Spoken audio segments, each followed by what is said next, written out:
The M, is it supposed to be like a butthole? Like a, I've heard sunshine, but they've said sunshine before. Stupid Canadian wolf bird. Okay, so they're still hooking up. Oh, now he's on top. Fucking Shane riding the bear. Oh, no, that didn't last long. Tuna melt. He's getting a tuna melt, you know what I mean? He's melting that tuna. Melt that tuna, Shane. I mean, who wouldn't, right? The old spit shake. Are they hand jobbing each other? I can't tell. He should have said, "Call me Shane," or "Daddy." That would have been also acceptable.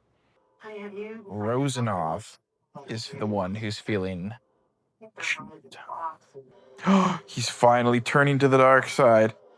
Those circles, they're meaning something now. He has to go from the boring dude to the asshole. Like he's got a arc. Oh wait, she's a celebrity. He's texting his girlfriend. Boo. Boo. Go back to hot dude sex. This bores me. They both sucked. Literally and metaphorically. I guess not literally. Are they in a throuple thing? Is this a fantasy? Then I'm very confused. Butthole. That's what this is. Finally, a girl bum. What a great song choice for this scene. I obviously wasn't a famous hockey player, but I could imagine that I was. He said sweaty boner? I don't know. Oh, something's boiling over in this. They don't both just show up at the same club. Episode 4, Heated Rivalry, we're back, baby. This episode is back to focusing on Shane Hollander and Ilya Rosanov again. So episode 3 was all about the captain of New York. Scott goes on it's a side quest episode. Scott meets a lover, has nothing to do with the two main characters. And where we left off on episode 2, the two main characters had just finished having a passionate love scene. And Shane Hollander, the Canadian, the clean one, the straight and narrow one, he's in the elevator going down, and he has a realization that he really likes Ilya. He doesn't know why he likes Ilya so much. And Ilya's kind of like a standoffish asshole. This episode 4, at some point the table flips. So it's like, it starts off as the same old regular episode. They're going through the off seasons, and the off seasons, Shane wins 2 Stanley Cups, and Ilya watches him, and he's like proud of him, and they hook up when they're in town, they hook up when they're not. And then one time they're hooking up, Ilya gets a phone call from his father, takes the phone call, they have a passionate love scene, and Ilya calls Shane by his first name for the first time. I actually didn't know that. My shaman had to tell me that. Something flips in Shane.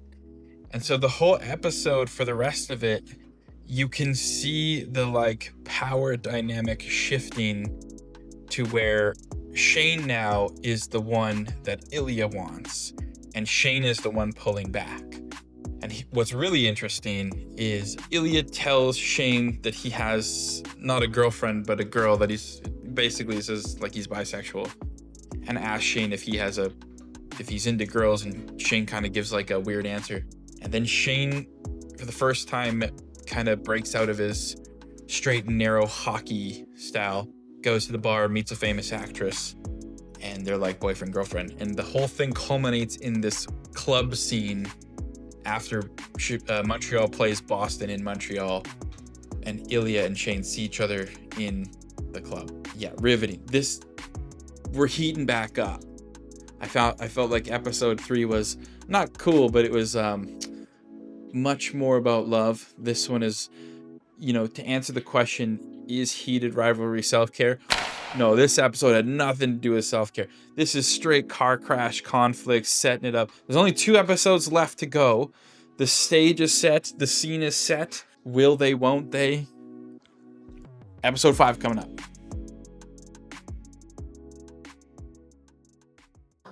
Is she a spy? That's got to be an innuendo. Yes! They love each other again. They're very compatible. They're going to be best friends forever until someone f***s it up. They mentioned that Scott guy, so he's got to do something soon. Scott thing has to happen quickly. Does his brother know he's gay? Or does he just keep calling him the F word? I'm glad I'm learning who knows what. They share everything. I knew it. I knew it. It didn't go the way I thought it was going to go, but it actually kind of went a happier way. Cheesy as so totally dumb, but very romantic, and it's that stupid as that would never happen. Okay, episode 5 just ended. I'm going to be leaning heavily on my shaman here because that whole episode had like everything going on in it. It starts with Shane, Hollander, and Ilya. They're starting to realize their compatibility together. They go to the All-Star game and they're on the same team. Shane, his girlfriend that he got in the last episode, famous actress, she figures out that he's gay or that they're not compatible together, and they remain friends, and it's cool. Shane and Ilya go on the same team in Tampa Bay, and they realize that they're both like really good and really compatible, so they kind of get back together. Ilya's gets some terrible news from Russia that his father has passed away, and he's kind of, there's a whole episode where a whole scene in the episode where he's back in Russia, and he finally tells his brother, I don't think I mentioned this, but his brother's kind of a douche. Clean slate, his father's gone, he has no ties back to Russia. So he ends that.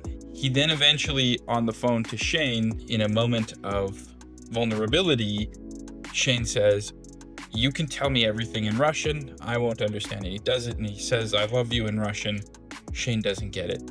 Cleans the slate. They come back, they have a game against each other, and in that game, Shane gets his clock clean, gets super injured. So he's injured. While he's in the hospital, he invites Ilya to come to his cottage for the summer. Every summer, Ilya goes to Russia, and he says to Shane while he's in the hospital, I can't go to Russia. Like, I don't know what'll happen to me. Like, I can't go to the cottage because then they'll find out and I don't know what's going to happen to me. Obviously, Shane can't play in the playoffs. His team presumably gets dumped out. Ilya's team gets eliminated by Scott's team. Scott was in episode 3. He's the one that had the like side quest love story with this dude. So they're watching the game. He's the 100-year-old player. His team finally wins the cup. And Scott, in a moment of romance and like calls his, I guess, boyfriend down to the rink, gives him a big old smooch on the ice. Ilya calls Shane and says, I'm coming to the cottage. So that's where we're at. I'm not gonna lie to you, I thought that we were gonna have some more drama. Like, I thought, here was my predictions. I thought Shane was gonna be so heated in the rivalry that he was gonna do something, a whoopsie, and do something stupid and actually hurt another player. Or I thought there would be some sort of like scandal between Scott and like maybe Shane and Ilya become exclusive, and then Scott comes in and then, I don't know, cheated. It actually ended up kind of being cute and happy. Really interesting. Probably the best episode of the whole series so far. Which begs the question, is heated rivalry self-care? Now I'm going to say there's at least 2 things in here that I think taught me a lesson of self-care. One, we saw this earlier, but there was a strong boundary drawn between Ilya and just like when Scott's boyfriend dumped Scott, sometimes doing the right thing is the hard thing, and that's probably the best care you might be able to give yourself. And so Ilya finally telling his family to fuck off, getting out of Russia, and essentially having no more ties, drawing that strong boundary. For sure, protecting yourself is self-care. The second one is when Shane allows Ilya to dump all his feelings out. I do this, my favorite journal exercise is called a brain dump. And basically in a brain dump, you just take a pen and paper without stopping, without editing, and you just pour it all out. Allowing that to be it is self-care. And as me and my shaman were discussing, this scene where Scott pulls his boyfriend, I think it's kind of cheesy, but we both agreed that it shouldn't have to be. Like, people should be allowed to have a safe space to be who they are with their identity. And so creating those safe spaces or creating those safe spaces for yourself is definitely self-care. Episode 5, self-care for sure. Last episode, here we go. I'm gonna do sexual innuendo watch. Okay, sexual. I'm on all of them now, every single thing. He looks like a little boy. Yeah, with his fucking sleeves and his stupid hat not on.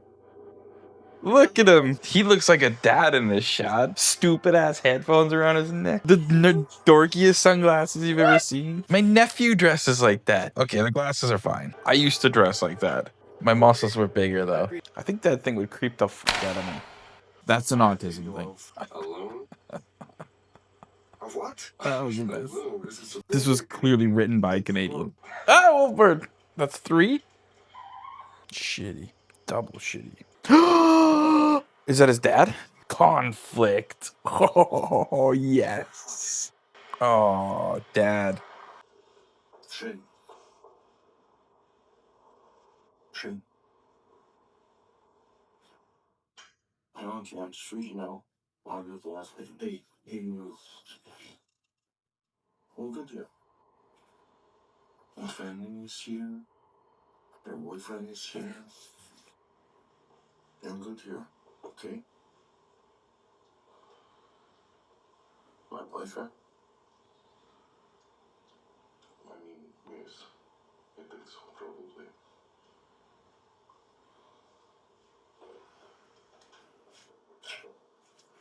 Ew.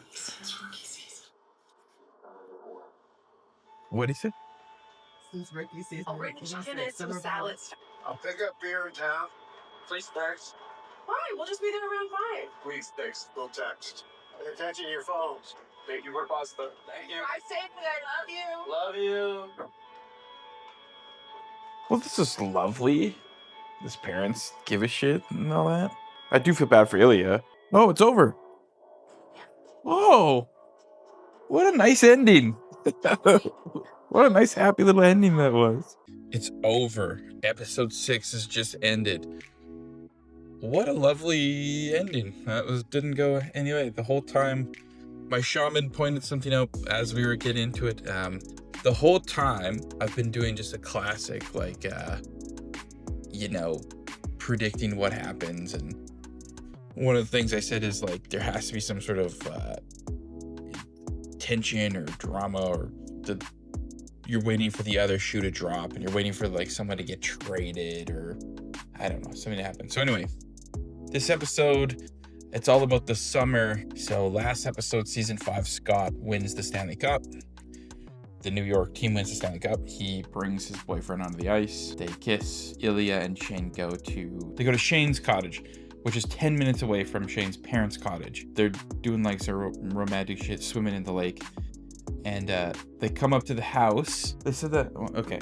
They say they love each other. And so they're there and they say they love it. That's a girl thing. I don't give a shit. I think Mama beat up the show. I don't give a fuck about that. So Scott wins the Stanley Cup.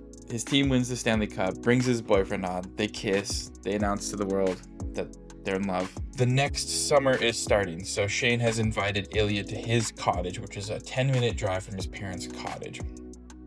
They're having a lovely romantic time. They tell each other that they love each other. They even start making like plans about Ilya's gonna be a free agent. And they come up with this like little plan about Ilya will go to, say, like Ottawa to play so he can get a Canadian passport. And he never has to go back to Russia. And they're gonna start a charity. And what they'll do to keep their relationship secret is they'll stay in the charity, and then they'll be able to see each other all the time. They'll start the charity together. Romantic stuff is happening, and Shane's dad shows up to the house and catches them.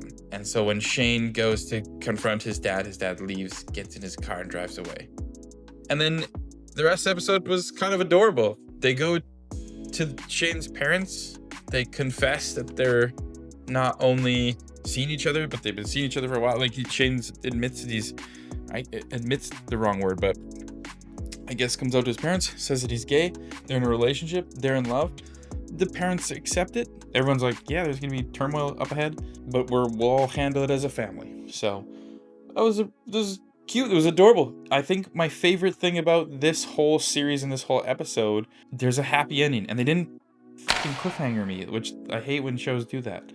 But anyway, is Heated Rivalry self-care? You know, I really don't know. I'm gonna say yes. There's a lot of self-care in it. There's a lot of stuff that's just television in it. But man, what a wonderful story. You don't have to make this about anything other than really like love and acceptance. And I don't know the last time I've ever seen a television show that ever made me feel love and acceptance, which is sort of the key.